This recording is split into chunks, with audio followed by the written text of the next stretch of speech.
Olá, queridos, tudo bem? A paz do Eterno, 19 horas e 44 minutos, 31 de março do ano de 2026. Estamos aqui pelo canal Orochi Felipe Cunha Oficial e mais, mais um estudo da palavra, conhecimento da palavra do Senhor,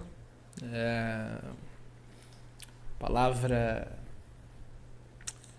de libertação de retorno, né? O nosso foco aqui no canal é sempre trazer luz às almas que estão buscando o Deus verdadeiro. Nós estamos em retorno, voltando para casa, né? Buscando ao Deus vivo, ao Deus Todo-Poderoso.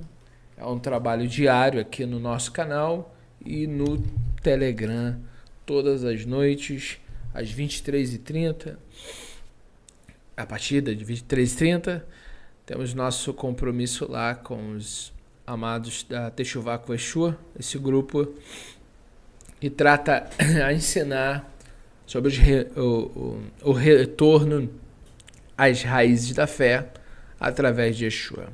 A mensagem de hoje é de suma importância, como todas as outras, tratando sobre o retorno e também a gente quer tratar nessa aula de hoje o Messias usurpado pelos gentios, né?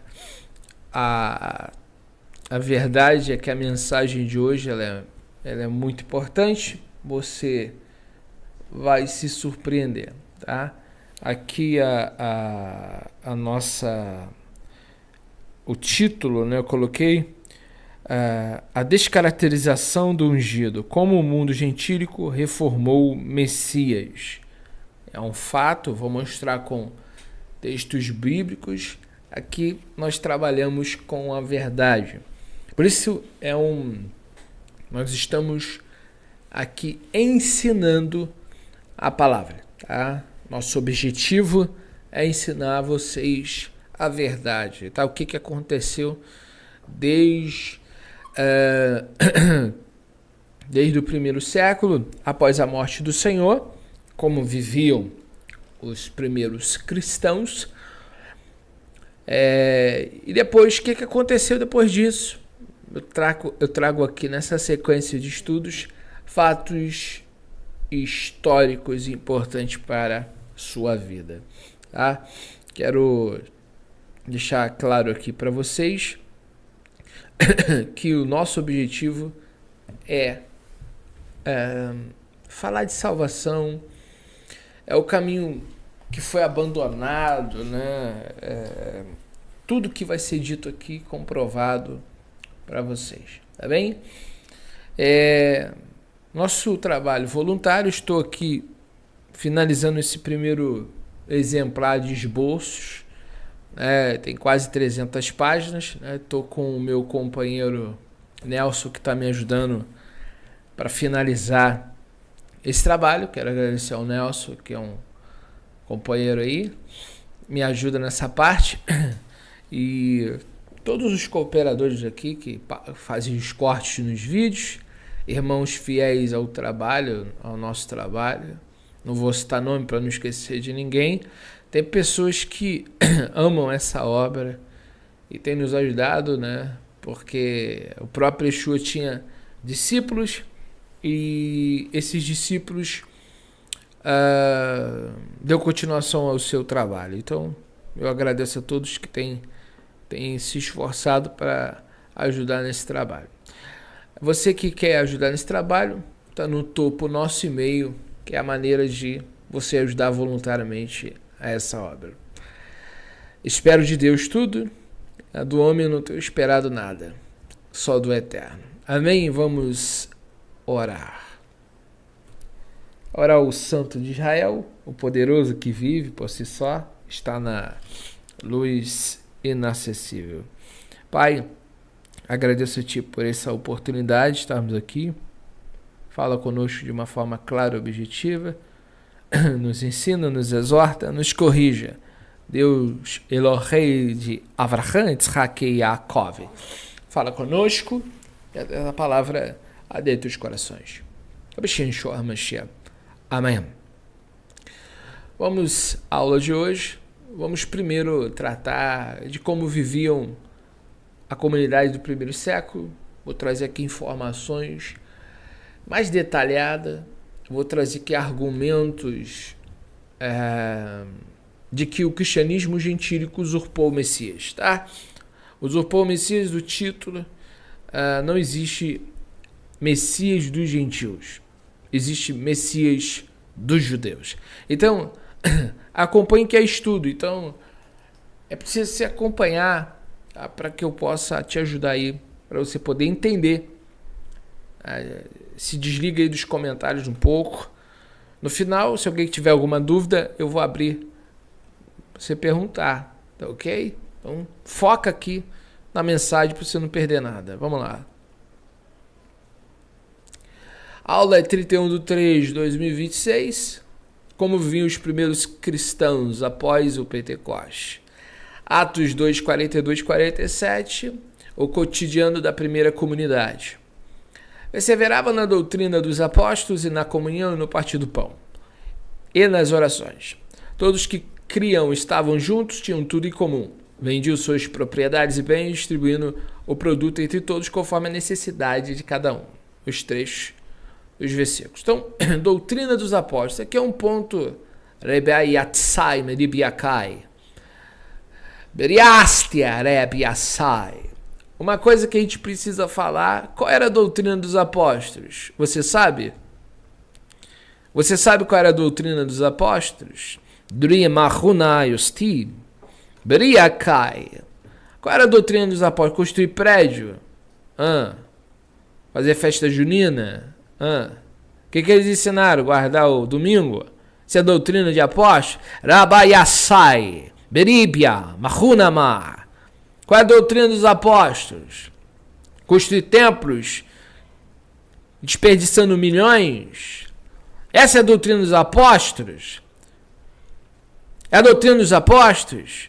Vender caroço de feijão? É a doutrina dos apóstolos? Qual é a doutrina dos apóstolos? Preste atenção no estudo. Eu quero dizer uma coisa muito clara aqui.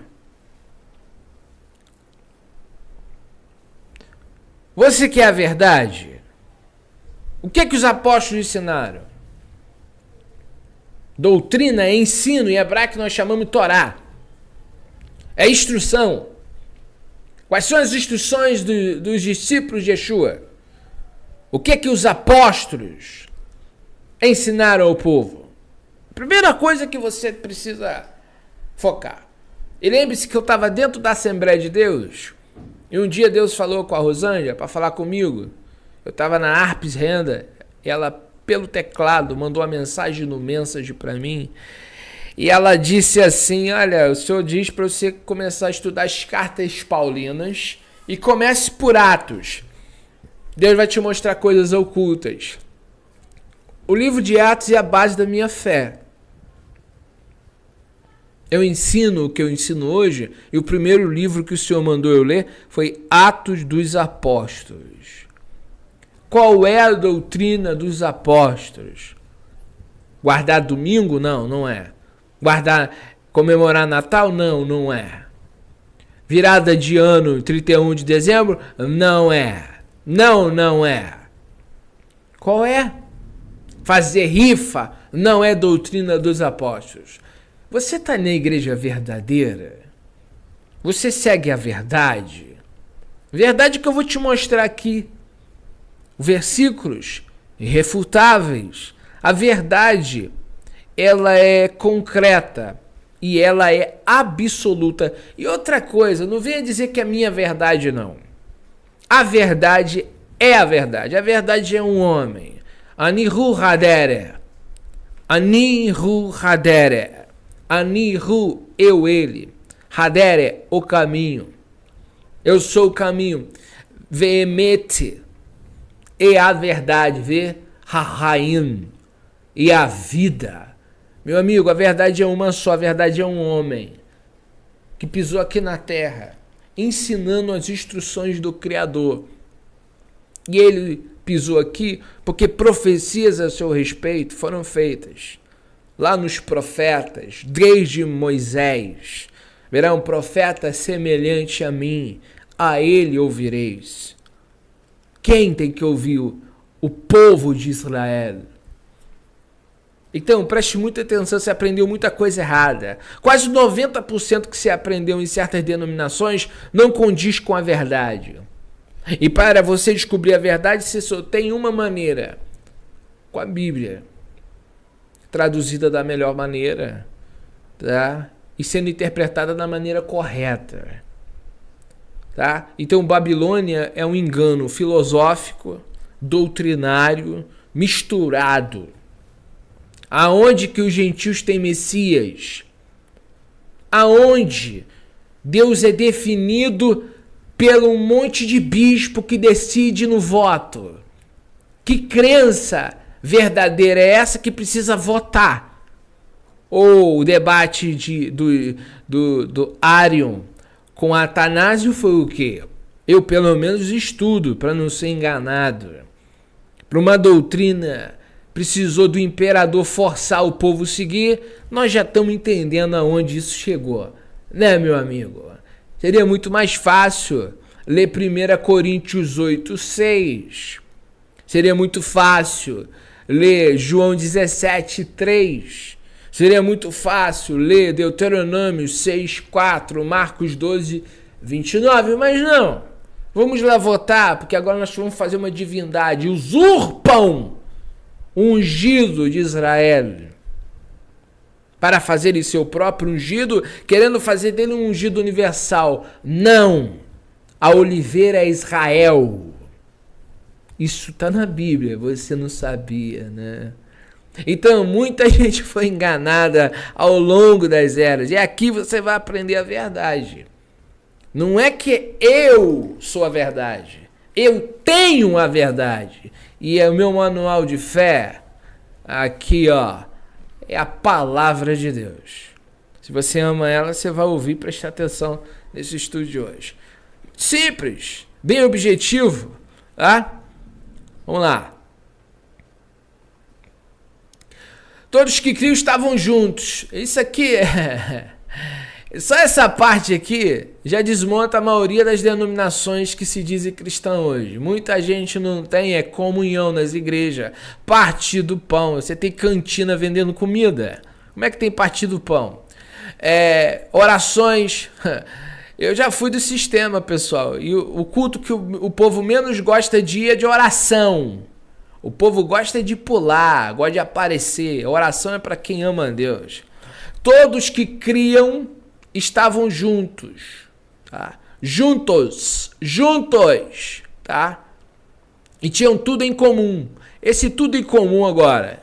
Será que hoje em dia tudo em comum? O que é seu é meu? Não é que uns se importam com os outros? E aqui eu vou abrir um... Obrigado a você que se preocupa comigo. Agradeço a você que tem ajudado essa obra. Deus tem te usado para manter esse trabalho diariamente. Tá? Mas nem todos pensam assim. A maioria das pessoas que saem frustradas do sistema, eles querem que eu preste um serviço desse, que eu tive que produzir esse trabalho antes, para depois fazer todas as edições, faço as imagens, depois venho aqui 1 hora e pouca ensinar. Para muitos, né, eu tenho que se virar. Mas eu agradeço a Deus que tem cuidado de mim e me levantou para fazer essa obra. Mas eu agradeço a você, que é de Atos, que entende que essa obra vem de Deus. Amém? Tá ok? Lembrando que nosso livro de esboço já está quase 300 páginas, está tudo incluso nesse... Está fazendo algumas revisões lá, o meu amigo Nelson está me ajudando aí a montar esse belo trabalho. Aqui muitos vendem. Hoje me perguntaram se eu não vai vender o livro, porque, vamos dizer assim, tu precisa. Não, não vou vender. Não. Por quê? É entre eu e Deus. Eu não vou vender, é o que Ele me deu.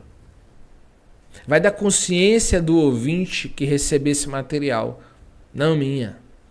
Eu durmo em paz com Deus, graças a Ele. Tá? Mas vender a obra eu não vendo, não. Podem me criticar do jeito que quiser. Sabe, eu faço aquilo que eu tenho pregado e que eu aprendi em Atos. Os outros estão fazendo, problema é dos outros. Eu não sou eles. Eu tenho uma identidade. A minha identidade só eu tenho. É indivíduo. A minha mente é uma. Não vou fazer o que os outros estão fazendo. Ok? Parei aqui só para dizer isso. Vamos dar continuação. Então aqui dá para ver como que eles viviam. Vendiam suas propriedades e bens, distribuindo o produto entre todos. Aqui que eu te pergunto, você passa aí na cidade que eu resido, em qualquer cidade do Brasil, tem um monte de prédios luxuosos, né? Eu quero saber se tem isso aqui, ó, distribuindo o produto entre todos. Fazer a obra de Deus é o quê? Fala pra mim, fazer a obra de Deus é o quê? Fazer a obra de Deus é cuidar de pessoas, irmão. Isso é fazer a obra de Deus. Construir prédio por conta do homem, tá? Isso é coisa da igreja romana a partir do decreto de Constantino, tá? Eu fui chamado para cuidar de gente e ensiná-las, ajudá-las a conhecer a Deus. O que os outros estão fazendo, o problema é deles. No juízo eles vão prestar conta. Só que a minha boca vai falar a verdade. Amém? Tá aqui. Igreja de Atos, como que eles viviam. Pegou? Vamos prosseguir. Segundo ponto aqui. Unidade de pensamento e bens. Aqui está o versículo. Da multidão dos que creram era um coração e a alma. Ninguém dizia que coisa alguma que possuía era sua própria, mas tudo entre eles era comum. Não havia, pois, entre eles necessitado algum. Será que no meio do povo hoje tem? Esse dia tinha um pastor aí pedindo ajuda para comprar um avião. Vai pegar voo comum, rapaz? Cria vergonha nessa cara. Para de, sabe? É cansativo, um povo quer. Por que um pastor precisa de avião, rapaz? Vai pegar um voo comum, igual qualquer um pega. Foi a Brasília de voo comum. Aqui, deixa eu abrir aqui, ó.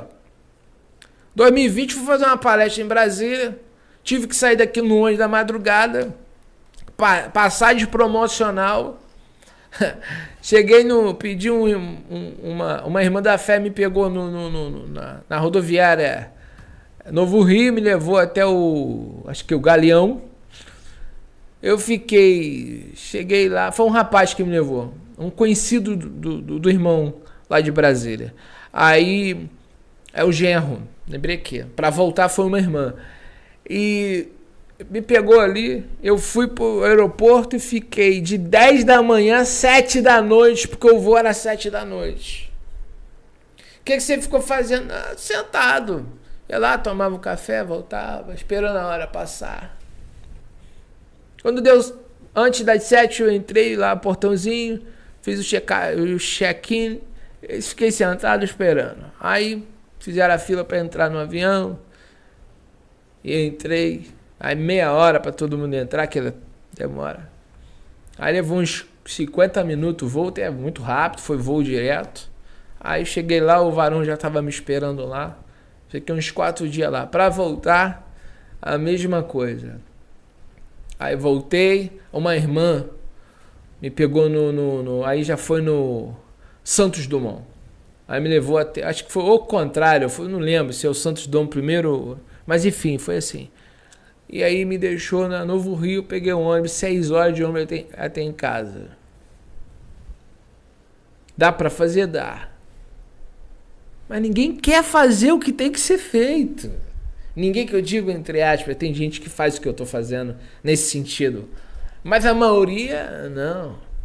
O evangelho está sendo, o nome de Deus está sendo blasfemado por causa de lideranças escusas, que usam o nome de Deus.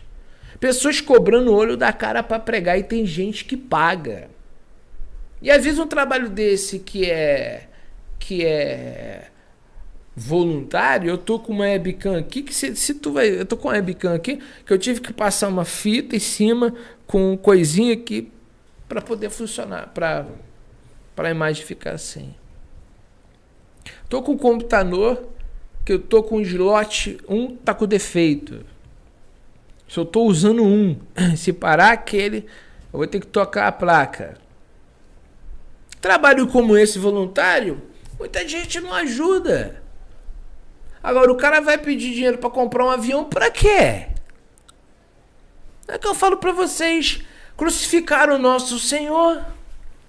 O que fizeram com os apóstolos? Eles não cobravam nada. Eram simples. Viviam uma vida justa. O que aconteceu com eles? Na verdade, quem é amado? O que Yeshua falou? Amaram mais as trevas do que a luz, porque as suas obras eram mais. Pessoas que querem viver atos são poucos. Vamos viver a realidade aqui. Não vamos, sabe? Coisas que são genuínas e verdadeiras, a maioria não se importa. Sabe? Então, o que você pensa? Eu penso, meu Senhor foi morto por falar a verdade, por fazer o certo. O que eu espero desse mundo? O que eu espero? Os nossos irmãos no primeiro século foram perseguidos e eles amavam, e eles cuidavam, e eles se dedicaram, eram homens santos. E foram perseguidos. O que eu espero dessa terra, irmão? Sabe? Então eu fico pensando assim, eu estou fazendo certo, tem 20 fazendo o contrário. O que eu posso fazer? Noé era o único tzalik na geração dele. Ele fez o certo por ele. A maioria está fazendo errado? O problema é da maioria. Então, vamos fazer o certo. Comunidade verdadeira se ajuda. Comunidade verdadeira cuida dos pobres, cuida das viúvas, cuida dos órfãos. Uma igreja genuína, não existe cobrança. Cobrar para fazer isso, fazer aquilo, tem que ser por amor, tem que ser voluntário, não precisa esperar pedir. Se eu sei que eu tô com meu irmão sem o gás, eu tenho que ser o primeiro a perguntar, irmão, o que aconteceu? Tá tudo bem? O que houve? Eu tenho que ser o primeiro, eu tenho que ser um Hassid, uma pessoa que seja generosa, que ame com a alma. O vínculo desse caminho é o amor. Ou não? Que meu irmão se vire. É assim que tem que ser tratado. Bom, pensa aí. Vai que eu estou errado, né? Eu quero ser muito santo, eu quero ser muito atos, eu quero viver muita verdade. Né? Certo é quem está construindo o prédio. Né? É, irmãos. Mas Deus julga os corações. Vamos seguir. Da multidão dos que creram era um coração e a alma. Isso aqui não é fácil de fazer não, tá? Ninguém dizia que alguma coisa possuía a sua própria, mas tudo entre eles era comum, difícil acontecer. Não havia, pois, entre eles necessitado algum. Isso aqui que eu quero ver, filhão, necessitado algum. Porque todos que possuem herdades, casas, vendendo, traziam o preço do que fora vendido e depositado aos pés dos apóstolos. Eu posso dizer que a gente já tem vivido isso aqui, tá? Eu tô falando isso aqui como testemunho. Um dia Deus usou uma irmã e falou, olha, eu vou levantar pessoas para ajudar esse trabalho na Tzedakah.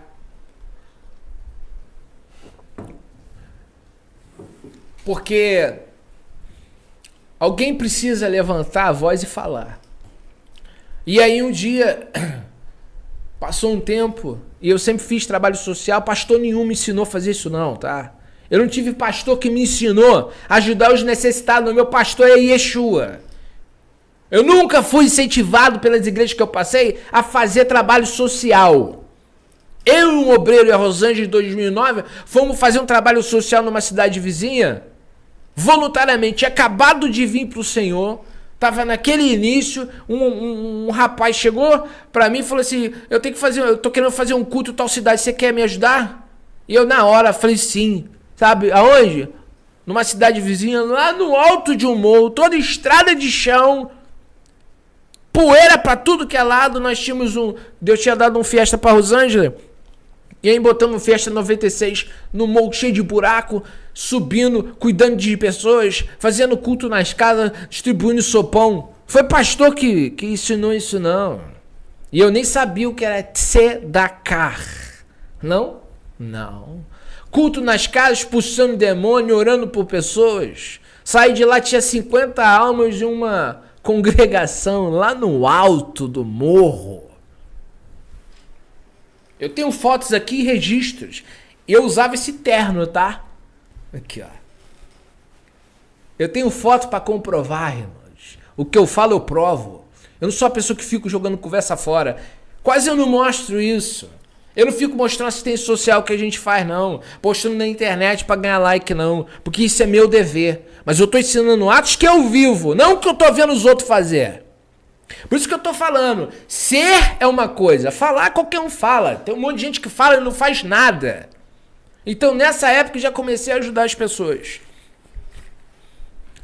Aí nós arrumamos um grupo de irmãos que fazia sopão. E as irmãs faziam o sopão e distribuía. Tenho foto aqui. Cássia tinha 7 anos. Cássia já é mãe. Já tem 20. Quantos anos tem? Eu tenho foto da Cássia cantando no culto ao ar livre. Aí eu digo pra você. Dá pra fazer. Mas tem que amar essa obra. E aí quando foi... depois que Deus falou que Deus ia levantar pessoas, um casal me procurou e falou que queria ajudar. Eu tinha o sonho de ajudar os irmãos da fé. Eu falei, que lindo. Deus já tinha falado em profecia, queria levantar pessoas para ajudar na obra social. E aí um dia a esposa do irmão, o Eterno continue abençoando a vida de vocês, eu sei que vocês estão sempre ligados aqui.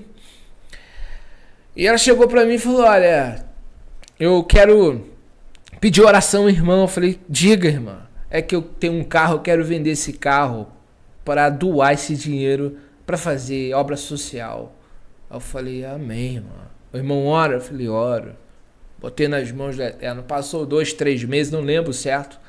Mas foi por volta desse tempo assim em diante. Ele me chega e fala, eu vendi o carro. E eu tô com dinheiro aqui, eu quero enviar pro irmão. Fazer conforme Deus tocar no coração aí. E eu disse pro casal, faz o seguinte, esse dinheiro não é meu, tem que ficar na conta de vocês. Eu vou apresentar a vocês famílias que precisam. E as famílias foram ajudar até o dinheiro acabar. Eu digo para vocês, isso é Atos.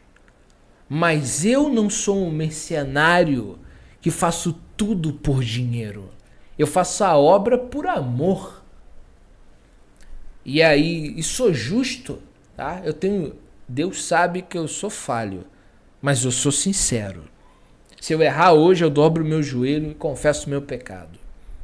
Eu não sou desses falsos servos de Deus que ficam ocultando os seus pecados e posando como santos. Eu faço a obra de Deus por amor. Todo o dinheiro foi gasto com assistência social. E o próprio casal sabia para onde o dinheiro ia.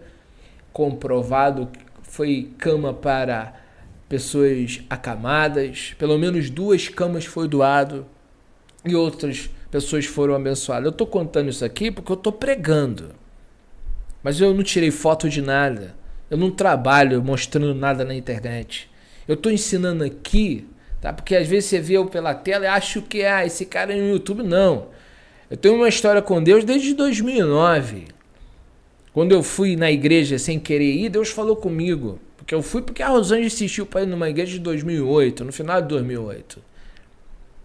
E aí eu fui porque ela insistiu para eu ir. E lá naquele dia Deus falou comigo. E logo depois, numa outra igreja, Deus outro pastor falar comigo. Estou reescrevendo a tua história. E está aqui a história reescrita. Deus falou que ia me mostrar coisas ocultas que eu não conhecia. E disse para eu ler Atos.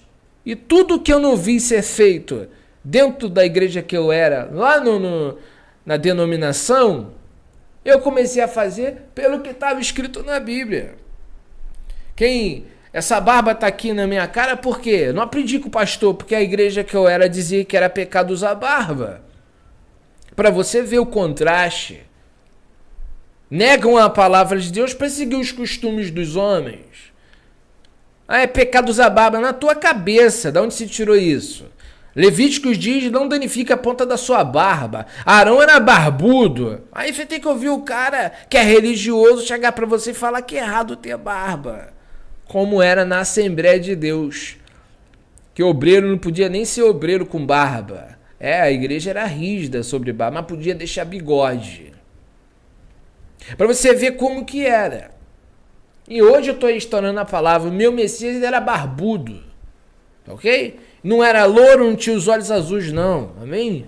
Então eu tô aqui pregando Atos e eu tô contando um pouco aqui da história para vocês verem que é possível viver o cristianismo de Atos, mas tem que amar a Deus e parar de fazer religião pro homem, status pro homem, como se o homem agora está se tornando um senhor feudal da fé, querendo ser xerife, sendo que nós fomos chamados para servir. Yeshua lavou os pés dos seus discípulos. O Talmidim, ele lavou os pés e disse: eu vos dou o exemplo. Assim como eu fiz, fazais vós também. Ele lava os pés na última peça, ele lava os pés dos seus discípulos, significando o quê? Para que nós fomos chamados para servir. Não para ser um popstar, um famosinho, que os homens acham que são alguma coisa.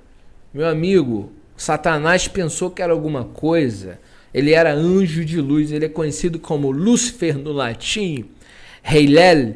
Ele achava que era alguma coisa. O dia que Deus tirou a luz dele, virou capeta, virou Satã, tá?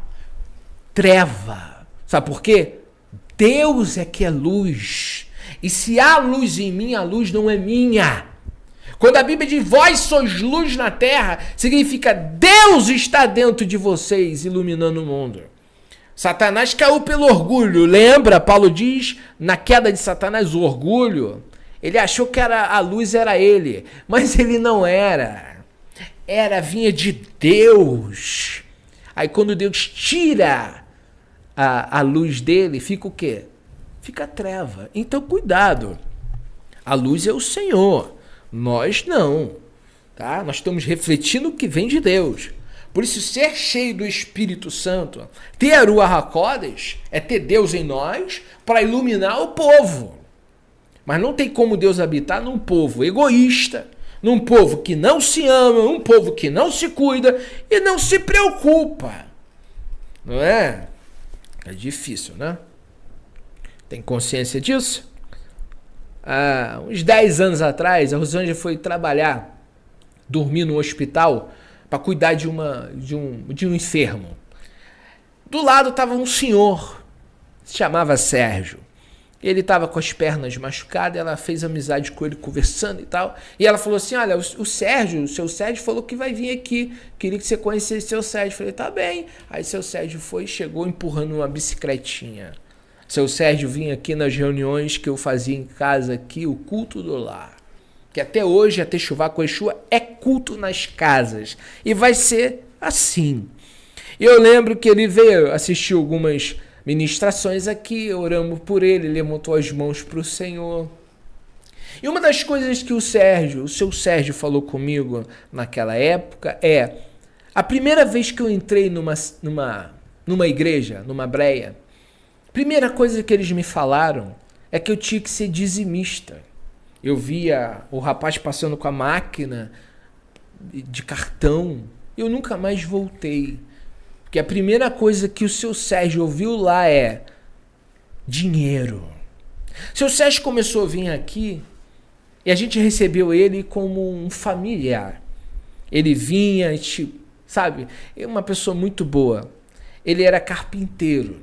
Ele me ajudou a fazer uma escada que eu tenho até hoje, tá lá atrás. Seu Sérgio um dia teve um sonho. Eu tenho uma foto com ele.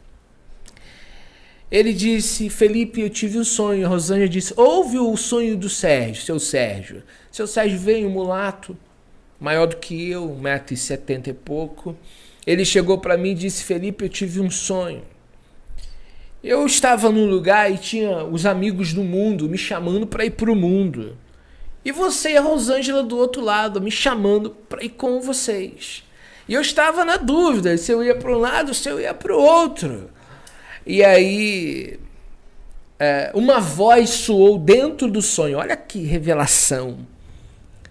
E disse para mim, Sérgio, ouça, vai com Felipe e a Rosângela. Eles têm a verdade. Seu Sérgio criava coragem, nos dava as mãos e a gente atravessava um túnel. E lá do outro lado tinha uma luz. Ele acordou.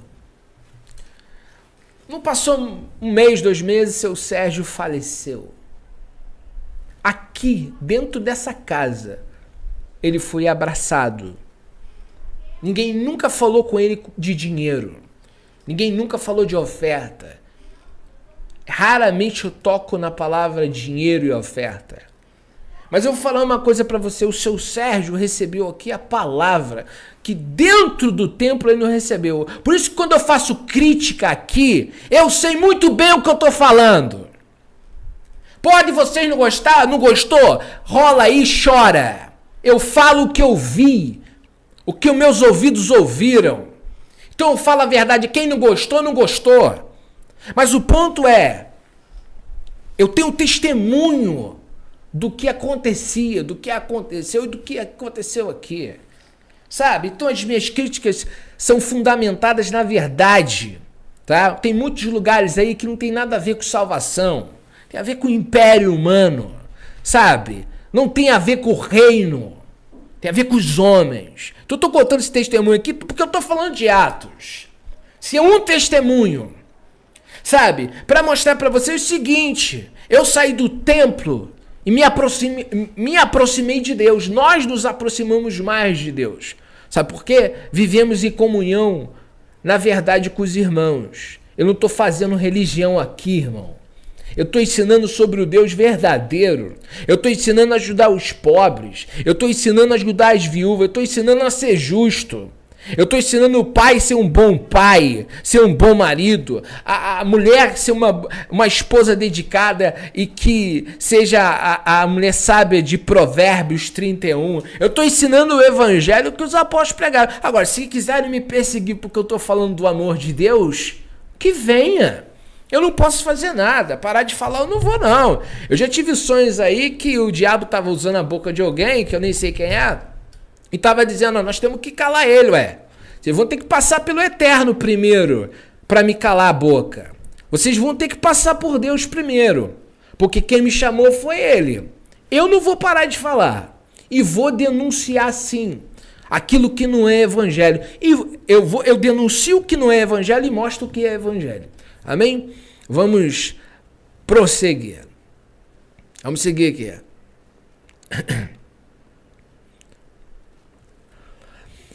Características principais desse estilo de vida. Como que eles viviam, tá? Quais são essas características? Doutrina e ensino. Eles priorizavam o aprendizado com os apóstolos. Comunhão, coinonia. Viviam em profunda unidade, frequentando tanto o templo em Jerusalém quanto as casas. E aqui eu tenho que marcar aqui porque esse templo aqui é um só, tá? Só existia um, foi no Monte Moriá, templo que Salomão construiu, foi destruído por Nabucodonosor, que o Zorobabel reconstruiu, que Herodes o Grande acabou de reconstruir, levou 46 anos, 44 anos. E destruído por Tito Vespasiano, tá? Não é a igreja ali da esquina, não. É um templo só, o templo onde era feito sacrifícios, tá? Não confunda esse templo com a igreja que você frequenta, tá bom? Uma coisa não tem nada a ver com outra. Então eles diziam no templo dos judeus, só entrava circuncidado, porque todos aqui eram judeus. Então você já pegou que primeiro o evangelho primeiro foi dos judeus, certo? Marca isso que tem tudo a ver com a live de hoje. Generosidade. Assistência aos necessitados era uma marca registrada, onde o desapego material garantia que ninguém passasse fome. Desapego. Tem muita gente apegada, né? Apegada. Não faz sedacá, aí chega de mão vazia lá no reino de Deus, amém? É complicado. Alegria e simplicidade. O texto bíblico menciona que eles comiam juntos com alegria e singeleza de coração. Veja só, alegria e simplicidade. Não tinha púlpito, tá? Era todo mundo vestido igual. Tanto que Judas teve que beijar Yeshua para dizer quem era ele, porque todo mundo se parecia ali, tá? Os 4 pilares de Atos 2:42 sobre as duas perspectivas linguísticas. 1. Doutrina, didaquê. Refere-se ao conteúdo de ensino e ao ato de ensinar. No contexto de Atos, era a instrução apostólica sobre a vida e ressurreição de Yeshua. Hebraico, Talmud, ou Torá, Enquanto Torá significa instrução, direcionamento, o termo relacionado ao aprendizado ativo é limud. Etimologia e teologia. No grego, didaquê, foca na transmissão de conhecimento mestre-aluno. No hebraico, a raiz, yará, de onde vem Torá, evoca o sentido de acertar o alvo ou lançar uma flecha. Teologicamente, isso mostra que a vida cristã não era baseada em sentimentos, mas em um fundamento sólido de instrução profética e apostólica. 2. Comunhão. O que tinha lá? Koinonia. Participação comum, parceria, compartilhamento generoso. Isso é koinonia. Hebraico, havurá. Yahad. Etimologia e teologia. Koinonia vem de koinos, comum. Indica que nada era estritamente privado. No hebraico, yahad, unidade. Compartilhar, veja só, yahad, unidade, compartilha a raiz com errad, único. Teologicamente, a comunhão não é apenas socialização, mas a manifestação visível da unidade de Elohim no corpo de crentes, onde eu se submete ao nós. É o corpo do Mashiach. Não é Felipe, é nós. Amém? Partir do pão, krasistou artou, prisati ha-lechem. Etimologia e teologia. No contexto judaico do primeiro século, o partir do pão refere-se a Betziati ha-lechem, a bênção e a quebra do pão no início da refeição. Teologicamente, em Atos, isso une a refeição comum diária, a recordação da ceia do Senhor. O partir do pão simboliza o corpo do Mashiach que sustenta a comunidade. Sem o partir, não há distribuição nem saciedade para o grupo. Orações. Proseuche. O termo geral para oração dirigida a Elohim. O termo geral para oração dirigida a Elohim, implicando adoração e petição. Tefilá. Etimologia, tefilá aqui eu estou botando tanto no grego como no hebraico, tá? Proseuche, o termo em grego, implica adoração e petição. Ambas têm esse sentido aqui no grego, tá? No grego, adoração e petição. Tefilá é a palavra hebraica. Etimologia e teologia. O termo grego enfatiza a aproximação com o sagrado. Já a raiz hebraica é flexiva e significa originalmente julgar a si mesmo ou avaliar-se. Teologicamente, a oração para os primeiros cristãos era tanto um clamor comunitário quanto um momento de alinhamento do caráter individual com a vontade do Criador, tá? Veja que eu estou pegando as palavras nos originais, tá? Ou naquilo que nós chamamos cópia dos originais, ou do conceito original. Aqui um resumo comparativo, conceito em grego hebraico, né? E você tem doutrina, a tradução em português é didaquê, ou Talmud, Torá, fundamento da fé no ensino bíblico, comunhão, koinonia, palavra grega, havurá, palavra hebraica, e aqui um resumo só para ter aqui, tá? O ensino deles, a didaquê, focava em pontos centrais que diferem bastante de muitas abordagens teológicas modernas. A didaquê dos apóstolos é bem diferente do que muita gente está fazendo hoje. O resumo de que eles pregavam em Atos, olha só. O resumo do que eles pregavam em Atos, especialmente os capítulos 2, 3, 10 e 13, baseava-se em 4 pilares.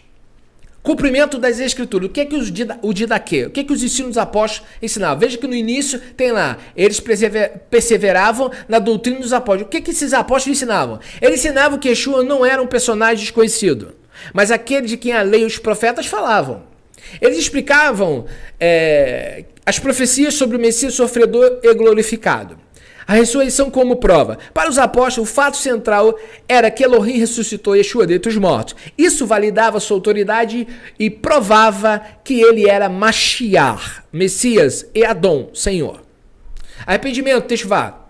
O ensino não era apenas teórico, exigia uma mudança de mentalidade e de direção. Ele chamava o povo ao arrependimento para perdão dos pecados.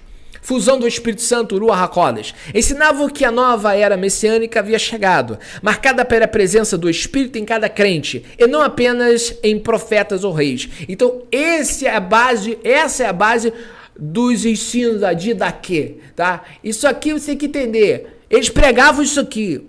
E esse ponto aqui, eles chamam de Machia, Yeshua. Por quê? Porque é o Machia dos judeus. Eu vou explicar lá na frente. Então, primeiro ponto, não existe Messias dos gentios. Eu falei outro dia aqui, tá? Comparativo, ensino apostólico versus ensino posterior. Ao longo dos séculos, o ensino cristão passou por um processo de helenização, influência grega e institucionalização. Vamos lá, aspecto, foco, natureza, identidade e estilo. Ensino em Atos, raiz judaica. Foco, pessoa de Yeshua e o reino de Elohim. Natureza, prática, é prático, comunitário e oral. Identidade, Yeshua como Messias de Israel. Estilo, exposição das escrituras hebraicas. Já os ensinos posteriores, tradição institucional. Tradição institucional. Depois ensinaram o quê? A igreja gentílica. Dogmas, doutrinas denominacionais. Natureza, teórico, individualista, sistemático. Identidade, Yeshua como uma figura desvinculada do judaísmo. É isso que Roma ensina. Só que Yeshua é Messias de Israel, irmão. Não se esqueça disso. Tá tão usurpando aí o Messias do povo judeu. Filosofia cristã e tradições eclesiásticas. Então veja só, comparativo. Quem vivia os apóstolos, quais eram os ensinos dos apóstolos e o que viviam aqui depois os ensinos posteriores. 3. Teologia da continuidade. Os apóstolos ensinavam que Yeshua era a forma mais completa de ser fiel à aliança com Elohim. Eles não ensinavam o abandono da moralidade bíblica, mas a sua interiorização. Trazer para dentro de si os mandamentos. Em Atos, o ensino era focado na fidelidade a uma pessoa, Yeshua HaNotziri, e na vida em comunidade. Com o tempo, o foco muitas vezes mudou para adesão a um sistema de crenças e ritos. É isso que Roma transformou. No primeiro século não era isso não. Tá ok? Resumo da essência. Os apóstolos ensinavam que o reino de Elohim havia sido inaugurado, que o Messias tinha vindo e que a porta para o perdão e para a vida eterna estava aberta para todos, judeus e gentios, através da fé e na obediência a Yeshua, o Messias. Era uma mensagem de esperança urgente e transformadora. Não é construir prédio. Não é usar o nome de Deus para ficar rico. Você está entendendo, irmão? A palavra Teshuvá é central no ensino dos apóstolos em Atos, pois quando eles chamavam o povo ao arrependimento, não estavam pedindo apenas um sentimento de remorso, mas uma ação prática de retorno. No hebraico arcaico pictográfico, as letras revelam o DNA espiritual desse conceito. Análise pictográfica da Teshuvá. A palavra é formada pelas letras Tav, Shin, Vav, Beit, Rei. O Tav, no alfabeto paleo-hebraico, era representado por duas varas cruzadas como um sinal, uma marca ou uma aliança. Shin era representado por dois dentes, simboliza consumir, destruir, pressionar ou algo que é feroz e forte. Vav, representada por um prego ou uma estaca de tenda, simbolizava a conexão, prender ou estabelecer algo entre dois pontos. Beit, representada pela planta de uma casa ou uma tenda nômade, simboliza o interior, a família ou lar. Letra Rei, representada por uma pessoa com as mãos levantadas, simboliza contemplar, revelar ou olhe para isto. Significado revelado. Ao unir os pictogramas, a Teshuvá pode ser lida como a marca Tav, que destrói Shin, a conexão com a casa e revela o caminho de volta. Ou, em uma perspectiva messiânica, referente ao ensino dos apóstolos, o sinal da aliança que consome o que nos prende para retornarmos à casa do Pai. Então, Teshuvá desbloqueia o que estava nos impedindo voltar para casa. Amém? Isso é a palavra Teshuvá no pictográfico. Explicação teológica e etimológica. A raiz da palavra é shuv, que significa literalmente voltar ou retornar. Além do remorso, em grego, Atos 2:38, a palavra usada é metanoia, que significa mudança de mente, mas para os apóstolos Yehudim, a mente mudava para que os pés caminhassem na direção oposta. Se você estava se afastando de Elohim, a Teshuvá é o ato físico e espiritual de dar a meia volta. O retorno à aliança. Em Atos, o ensino dos apóstolos era um chamado para Israel Para que Israel retornasse à sua verdadeira identidade e aliança, agora renovada em Yeshua. Ponto aqui. Veja que chuve não é sentimental, chuve é ação. Metanoia na mente e chuve na ação. Muda por dentro e por fora também. Então, techuvá é a mudança dentro, é a mudança fora, mudança das atitudes, mudança do trajeto. Parar de pecar e voltar para os mandamentos. Então, em Atos, o ensino dos apóstolos era um chamado para que Israel retornasse à verdadeira identidade e aliança. Agora a aliança é renovada em Yeshua. Por isso é Berit Hadashah, aliança renovada, que chamam de Velho Testamento. É lógico que Roma colocou isso, né, para você não saber a verdade, né? A restauração de todas as coisas. Atos 3:21 fala sobre a restauração de todas as coisas.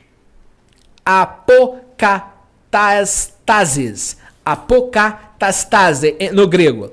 No pensamento hebraico, essa restauração só acontece através da techuvá coletiva, o retorno da criação ao seu Criador.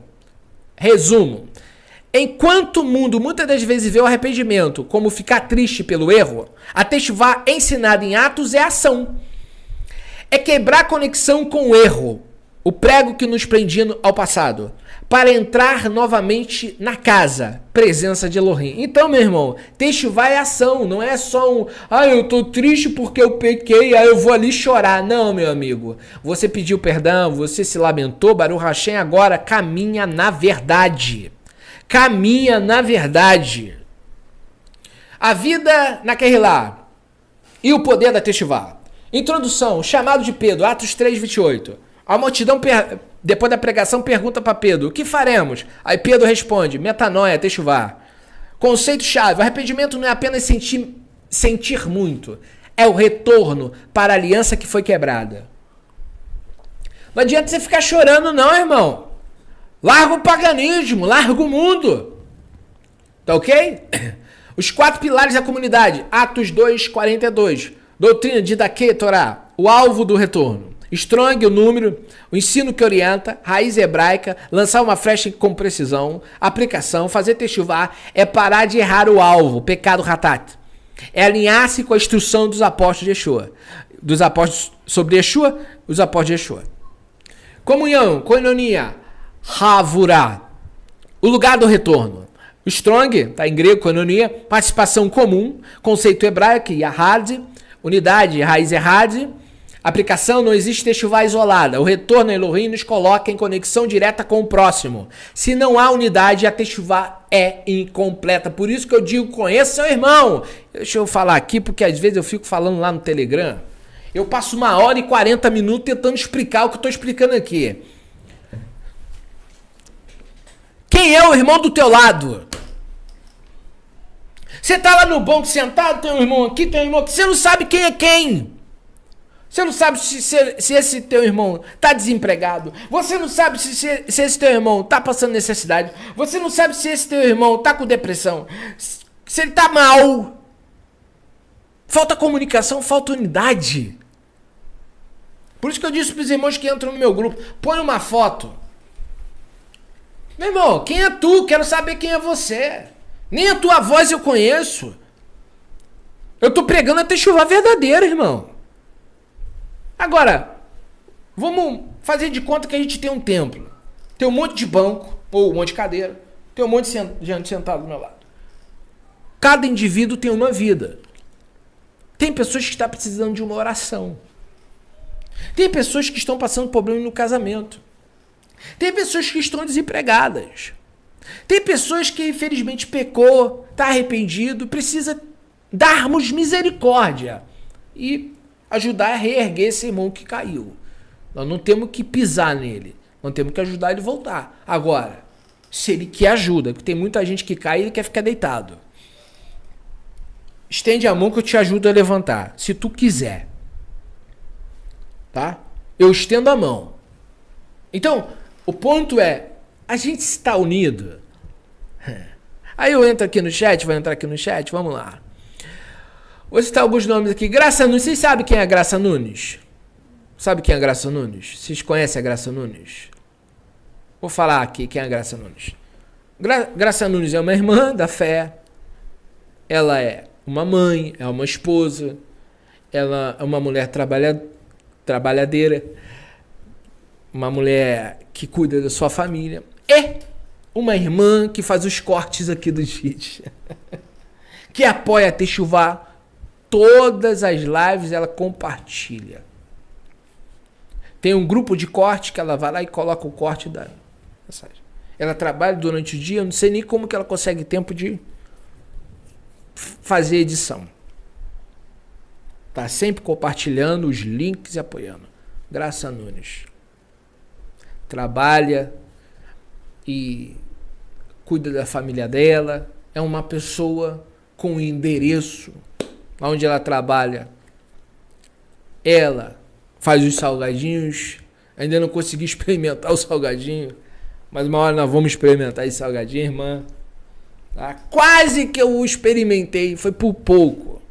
Chegou na minha mão o salgadinho e acabou indo embora. Mas um dia a gente vai experimentar o salgadinho, irmã Graça.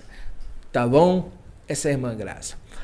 Então, quem é a irmã Graça? Você tá vendo quem é a irmã Graça?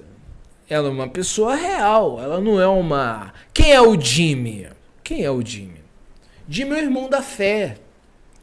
Lá em São Paulo, me ajudou na Techuvá, batizando irmãos que vieram direto do mundo lá, e a gente fez esse trabalho de conexão com o Jimmy lá, e o pastor Eduardo, e batizaram lá irmãos que estão aqui na Techuvá hoje.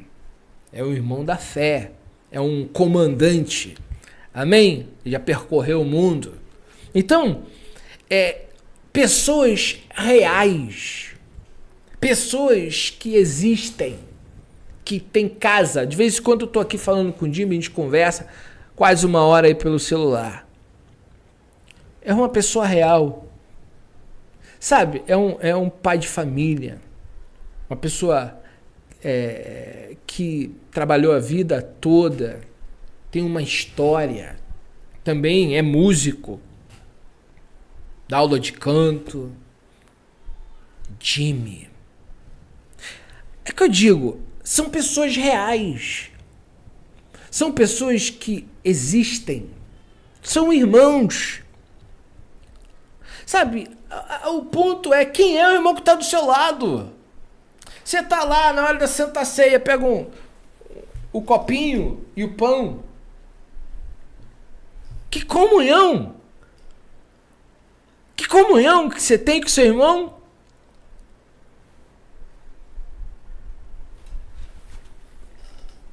Fala você, qual é a comunhão? Então o ponto é o seguinte, tem comunhão mesmo? Então quando eu falo lá no grupo, bota uma foto, manda um áudio, o povo não entende o que eu estou pregando atos. É claro que nós temos nossos cuidados hoje em dia, que nós estamos no tempo da apostasia, né? Não é todo mundo que é irmão, não. A gente sabe disso. Mas Yeshua não negou uma refeição nem para Judas. É forte a mensagem? É. Yeshua desde o princípio sabia que Judas era Judas. Ou você não acha que ele sabia? Ele não sabia que Judas já metia a mão na sacola? É claro que já sabia. O ponto é, ele não expulsou. Judas saiu. Yeshua foi abandonado por discípulos. Ele não abandonou ninguém. Eu não abandonei ninguém também. Eu fui abandonado, mas não abandonei ninguém. Quem quis ajuda, eu dei ajuda. Quem quis ensino, eu dei ensino. Falei mais forte com pessoas que precisavam ouvir. Mas tem pessoas que me ouvem há 8, 10 anos que... Sabe? Vivemos muito bem na fé. São pessoas amáveis, pessoas que querem a verdade, não dão trabalho. Tem um ou outro que precisa do cajado ser trabalhado. Porque o cajado do pastor é para direcionar. Não é? É para ensinar o povo. Tá errado isso aí, meu filho. Outro dia passei num perfil aí. Opa, ovo de chocolate. Aí, meu amigo. Eu já tinha... Tu não tá assistindo a live não, irmão? Aí eu dou uma de maluco aqui. Eu tô pregando pra parede. Eu falo que o ovo é pagão. Eu falo que o coelho é imundo. Que isso tem nada a ver com o reino de Deus. Aí tu vai vender ovo de chocolate? Entende? Eu chego já falando a verdade. Mas graças a Deus esse ouvinte ouviu. Numa boa. Claro que eu falei com amor. Mas é aquilo, não deixei de falar. Porque a verdade é a verdade. Não importa o tom que você fale. Baixo, alto. A verdade é a verdade. Amém? Pense nisso. Vamos continuar. Partir do pão. Clases tou artou. Betziat halechem. O alimento do retorno. Ato prático. A quebra do pão físico e a memória do sacrifício. Significado teológico. Em Yeshua, o pão da vida, a nossa fome espiritual é saciada. Compartilhar do pão nas casas, em Atos 2,46, era a prova de que a ganância, o oposto da Teshuvá, tinha sido vencido. Compartilhar comida. No mundo que hoje, se existe fome no mundo, a culpa é do homem. Deus não tem culpa não, tá? Se existe gente passando necessidade, a culpa não é de Deus. A culpa é do homem que é egoísta. Yeshua ensinou compartilhar. Orações. Tefilá. Proseuche. Diálogo do retorno. O Strong está ali, aproximação. Raiz hebraica, avaliar-se, julgar-se. Aplicação, a oração da Kehilá, a congregação, era um momento de autoexame constante para que o coração permanecesse no caminho do retorno. A oração da Kehilá, aí a palavra Kehilá é congregação. Era um momento do autoexame constante para garantir que o coração permanecesse no caminho. Tá ok? Em nome de Yeshua. Vamos continuar aqui. Conclusão, resultado prático. A Teshuvá resultou-se em generosidade, alegria, simplicidade. Reflexão, o mundo conhecerá que voltamos para o Pai quando virem como tratamos nossos irmãos na casa. O mundo conhecerá que voltamos para o Pai quando virem como tratamos nossos irmãos na casa. Aqui é uma imagem que eu fiz, a vida na Kehilá primitiva, o poder da Teshuvá, algumas palavras aqui em grego e em hebraico, tá? Palavras pictográficas, aqui para vocês verem, ok? E agora a parte final que eu quero trazer aqui para vocês. A parte final, a identidade da Teshuvá com Yeshua. Por isso que eu quero dizer para você, usurpação do conceito.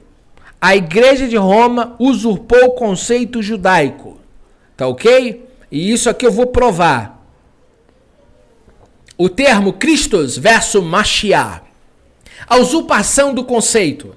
Muitos acreditam que Cristo é o sobrenome de Jesus, ou título de uma nova religião. Na verdade, Christos é apenas a tradução grega para o termo hebraico Mashiach, que é dizer ungido. Quando os gentios usam o título Cristo, desvinculado de Mashiach, eles desconectam o Salvador das promessas feitas a Israel. Não existe um Cristo grego, existe apenas o Mashiach, o Messias de Israel, que por misericórdia alcançou os gentios. Os gentios como enxertados, Romanos 11. A oliveira é Israel. As promessas, as alianças e o Messias pertencem à oliveira original, os Yehudim. Os gentios eram zambujeiro, oliveira brava, que foi enxertada na oliveira natural para participar da raiz e da seiva. Conclusão, os gentios só têm acesso ao Messias se reconhecerem que ele é o Messias Israel. Eles não possuem o Messias próprio, eles participam do Messias dos Yehudim. A barreira é derrubada, Efésios 2:12. Esse é o versículo mais... esse é o versículo mais importante. Paulo diz explicitamente sobre os gentios. Naquele tempo, estava sem o Messias, separado da comunidade de Israel, estranho às alianças da promessa. Antes de Yeshua, os gentios estavam de fato sem Cristo. O que os apóstolos ensinaram em Atos não foi que o Messias se tornou gentil, mas que o Messias judeu abriu a porta para que os gentios pudessem se aproximar de Elohim, de Israel, e fazer parte de sua família sem que Israel fosse descartado. Então, ponto que a gente precisa entender: não existe Messias dos gentios, o Messias dos judeus, que agora abriu-se a oportunidade através de Cristo para que os gentios tivessem também a salvação, porque Yeshua veio salvar os seus, tá? Então, ponto, não existe Messias das nações. Existe Messias dos Yehudim. Ok? Vamos continuar para terminar. Como os cristãos usurparam o título? Ao longo da história, especialmente após o concílio de Nicéia, a igreja gentílica tentou desjudaizar Yeshua, transformando o Messias de Israel em um ícone ocidental. Fazer techuvá, retorno, para os gentios significa reconhecer que eles são convidados à mesa de Israel. Eles não são donos da mesa. Eles não são donos da mesa. O título foi usurpado quando os gentios esqueceram que a salvação vem dos judeus. A salvação não vem dos gentios, vem dos judeus. A eles foram dados. Ok? Conclusão. Muitos pensam que os gentios criaram um Cristo para si. Mas a verdade bíblica em Atos é que os gentios foram autorizados a crer no Messias de Israel. O retorno, techuvá, envolve devolver ao Messias sua identidade original e reconhecer que o privilégio dos gentios é participar de uma esperança que nasceu em Sião. Análise de Éfeso 2:12. Naquele tempo estava sem o Messias, separado da comunidade de Israel, estranho às alianças da promessa, não tendo esperança e sem Deus no mundo. Sem o Messias. Choris Christou.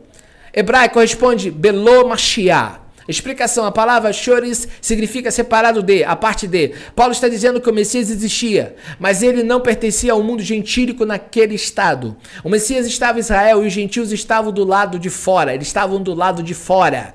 Separação da comunidade de Israel. Ali está em grego, tá ok? Politeia, cidadania, comunidade. Adat Israel. Os gentios eram alienados, estrangeiros sem direitos. Os gentios eram alienados. Os gentios eram alienados, estrangeiros sem direitos. Para ter o Messias, alienados. Para ter o Messias era necessário ter conexão com a cidadania de Israel. Não existe um Messias universal que não seja primeiramente rei de Israel. Estranhas as alianças da promessa. Shenoiton, Diatecon, Teis, Espangelias, Epangélias, Britoti Ha-Have-Tahar, tá? Note que a aliança está no plural, refere-se às alianças feitas com Abraão, Isaac, Jacó e Davi. Os gentios não tinham contrato legal com o Criador. As promessas eram propriedades exclusivas de Israel. Gentios não tinham aliança com o Criador. Quem tem aliança com o Criador eram os patriarcas, era Davi. Tá entendendo agora? Usurparam o Messias. Usurpação versus restauração. Usurpação histórica. A teologia clássica muitas das vezes ensinou que Elohim descartou Israel e criou um novo povo. Teologia da substituição. Isso é usurpação. Pegar o Messias de Israel, mudar o nome dele, tirar sua Torá e dizer que ele agora é apenas dos cristãos. Isso é usurpação histórica. Techuvá. O verdadeiro ensino dos apóstolos e consolidação em... O verdadeiro ensino dos apóstolos em Atos, né, e consolidado em Efésios e Romanos, né, então o verdadeiro ensino dos apóstolos que está consolidado em Efésios e em Romanos é que o Messias veio para os seus judeus e abriu a porta para os gentios, os outros povos. Então os gentios não tinham contrato legal, eles não eram Eles não tinham aliança com Deus, a aliança é um contrato, então eles pegaram carona com os judeus, tá? Aprenda isso, tá? Os judeus é que tem aliança, os gentios não, é carona, tá bom, filho? Conclusão lógica, se um gentio diz que tem o Messias, mas rejeita Israel, ele está tentando beber da água de um poço enquanto tenta entupir a fonte. O Messias é judeu, a promessa é judaica e a esperança é Sião, tá ok? Conclusão aqui lógica. Se um gentil diz que tem o Messias, mas rejeita Israel, ele está tentando beber da água de um poço que enquanto tenta... tentando beber água de um poço enquanto tenta entupir a fonte. Ele está bebendo água, mas tentando entupir a fonte. O Messias é judeu. É tipo, tá cuspindo no prato. Tá? A promessa é judaica e a esperança é Sião. Yeshua vai voltar em Israel, amém? Ele não vai voltar no Brasil, não. Ele não vai descer em Roma. Da mesma forma que ele foi, ele voltará. A live de hoje é para mostrar como os apóstolos viviam, qual era a didaquê deles, qual era o ensino. Eles não ensinaram o que Roma ensinou. Então, o que os apóstolos ensinaram? De Sedacá. Eles faziam coletas para ajudar os pobres. Está em Atos 6. As viúvas eram amparadas. Os pobres eram cuidados. Havia distribuição diária de alimento. Ensino dos apóstolos está em Atos. Eu não vi nenhum deles construir templo, mas eu vi eles cuidando de pessoas. Eu vi eles ensinando. Não tinha cobrança de nada. O que muita coisa aí fora é Babilônia. Eu vou repetir. É Babilônia. É Babilônia. Igreja verdadeira é o que eu estou pregando aqui. Eu estou fazendo um PDF aqui, que já está quase 300, está com 290 páginas.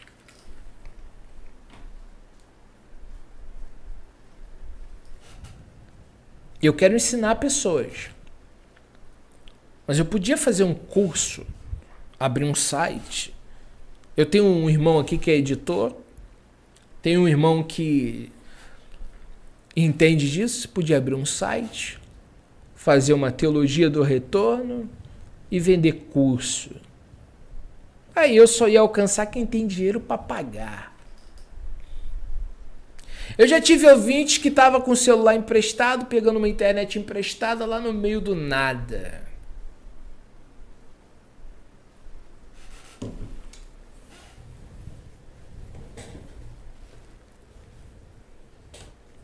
A verdade é essa. Quem quer viver Atos? Mas sabe a questão? A verdade está disponível. Uma coisa que tem que ficar muito clara é que podem, na verdade estão, resistindo à verdade, mas ela está disponível. Não venha me dizer que a verdade não está disponível, porque ela está. O problema é que sempre aconteceu a mesma coisa. Resistem à verdade. Estevão, no Sinédrio, no Sanhedrin, ele disse, vocês resistem ao Espírito de Deus. Aruach HaKodesh.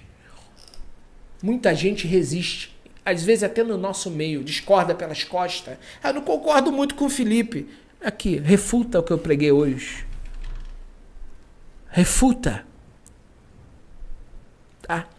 Teve um irmão aqui no vídeo passado que ele me mandou uma mensagem.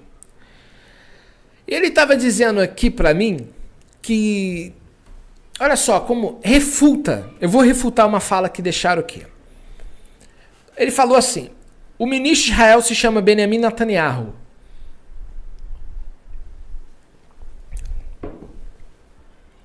Aí eles pegam um vídeo na internet de alguém pronunciando Benjamin Netanyahu como? Benjamin Netanyahu. Aí eles pegam esse vídeo e dizem que aqui eu estou provando o nome de Deus. Sabe o que falta? Homens completos no ensino. Tem muita gente que tem fragmentos da verdade. Por que Israel fala Yahu? Para não falar Yahu. Eu não já falei aqui 1 milhão de vezes que eles de propósito falam errado? Você sabia que eles não falam Elohim, os mais ortodoxos? Eles falam Eloquim. E todo estudante de hebraico sabe que não tem o Kaf ali. Não pode ser Eloquim. Isso é um erro. Mas é um erro de propósito. Então, quando eles falam Eloquim, eles estão falando de propósito errado. para não falar Elohim. Porque eles entendem que eles querem santificar o nome de Deus e não querem pronunciar a forma correta. Mas isso é uma tradição deles, não é um mandamento. Então, se você ouvir alguém falar Yau, não é que é a pronúncia certa. Eles estão pronunciando errado também de propósito. Gente, é simples. Não é Yau, porque a letra rei é gutural. É uma coisa assim, parem de lutar contra a verdade. Não adianta vocês virem pra cá, querer me convencer, eu tenho gramática ali. Eu tenho estudo do hebraico. Não adianta vocês virem com lero-lero. Qualquer estudante de hebraico sabe que a letra rei é gutural, a letra raf é gutural, a letra ain é gutural, a letra het é gutural. Pelo amor de Deus, vai estudar gramática. Vai estudar com Jeff Abener, o proto-hebraico. Vão estudar. Parem de ver essas pessoas que não têm um mínimo de conhecimento. Pra vocês não ficar vindo aqui, eu tenho que toda vez ficar respondendo vocês a mesma coisa. É proibição pela tradição oral falar o nome de Deus. Aprenda isso. Tá ok? A tradição oral, desde o segundo templo, quando teve ali o cativeiro babilônico, que eles aprenderam o aramaico, eles pararam de falar o trigrama ou o tetragrama. Uma questão de tradição. Você vai pesquisar no Google, gente. Lá o Google vai te dar a data, tudo direitinho, vai lá, você vai saber. A própria tradição vai comprovar o que eu estou falando. Me ajuda aí que fica difícil ter que ensinar a mesma coisa 20 vezes. É cansativo eu ter que ficar respondendo a mesma coisa porque vocês querem um nome que não é. Pelo amor de Deus, vai estudar hebraico, vai fazer um curso, vai fazer uma faculdade, rapaz. Pode ficarem com paixão por doutrinas de crenças.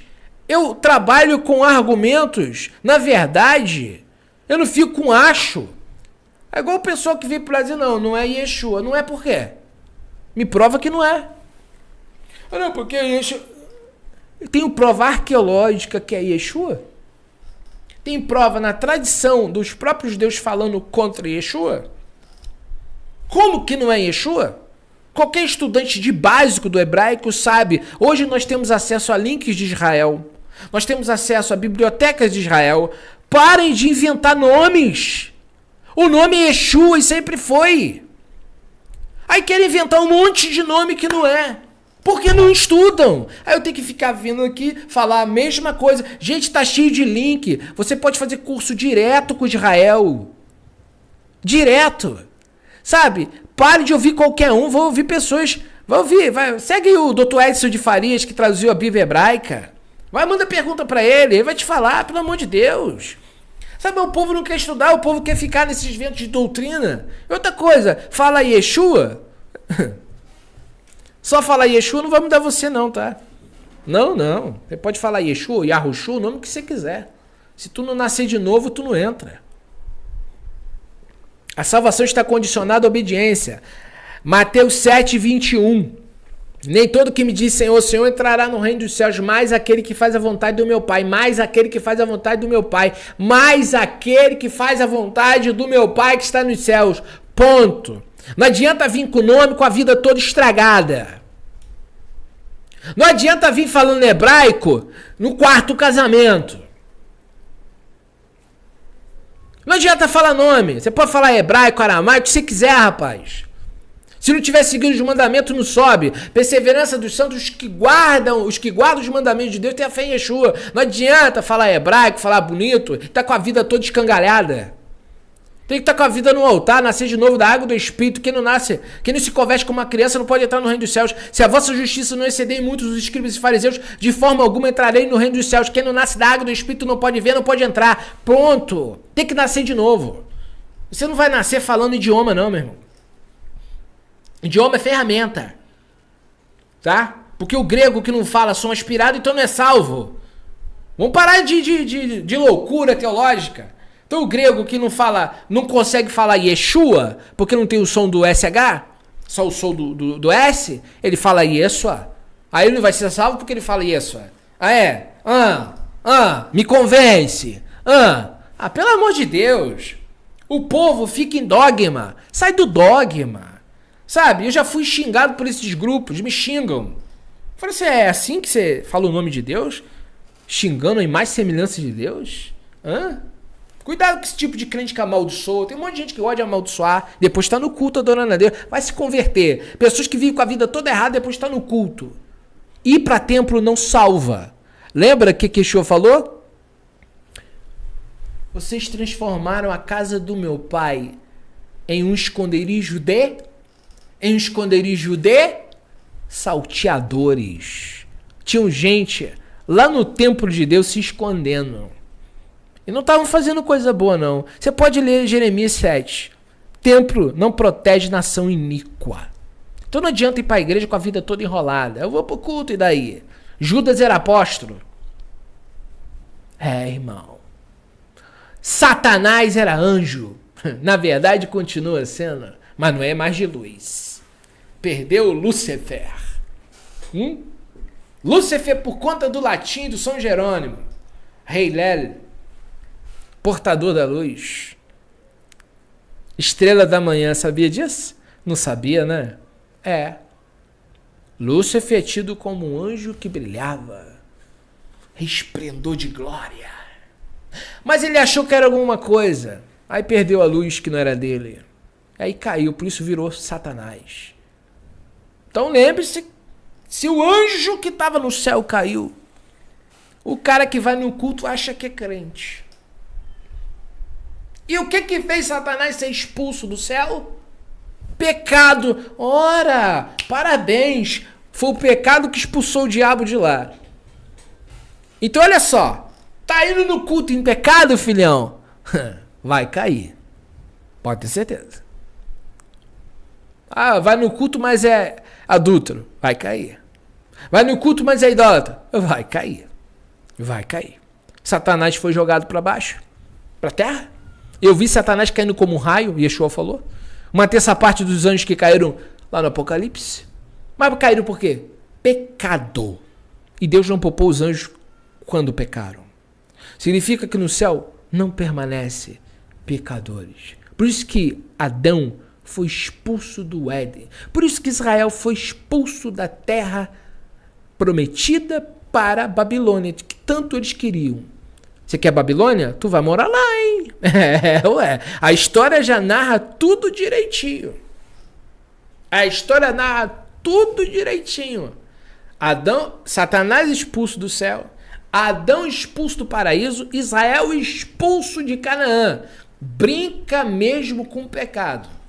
Você vai ver aonde você vai. Foram lá para Babilônia. Vocês querem ser babilônicos? Vocês querem viver idolatria? Então vocês vão para lá. Foi isso que Deus deu para eles, o que o povo queria. E Deus continua dando ao povo o que eles querem. Você quer o diabo? Deus vai permitir. Mas no céu não entra. O céu tem chave. Sabia? Está na mão de Yeshua. Está lá. Eu tenho a chave de Davi. O que eu abro, ninguém fecha. E o que eu fecho, ninguém abre. Então que essa mensagem venha falar o teu coração. Siga a verdadeira techuvá. Amém? Um abraço fraternal para todos. Hashem vai abençoar a vida de vocês. Amém? Saúde para todos. Amém? Amém. Só o Espírito para convencer? Sim. Não aceitaram nem Yeshua? Né? Com certeza. Amém?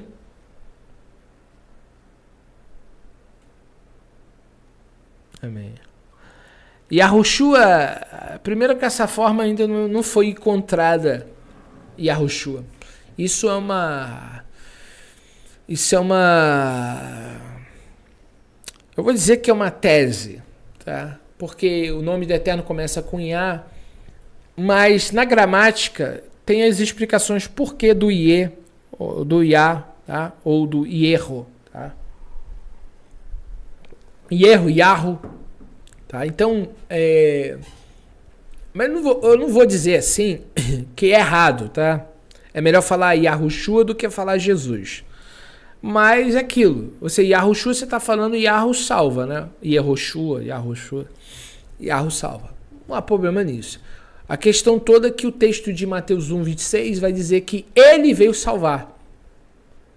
Como Yeshua é um nome popular, e naquela época do nascimento de Yeshua, os judeus não colocavam Yehoshua nos seus filhos, porque isso se perde lá no cativeiro, né, por causa da proibição de falar o nome de Deus. Então, Yeshua com certeza recebeu o nome de Yeshua mesmo.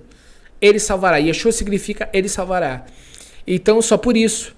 Tá? Então, se fosse Yahushua, teria que ser Yahu salvará.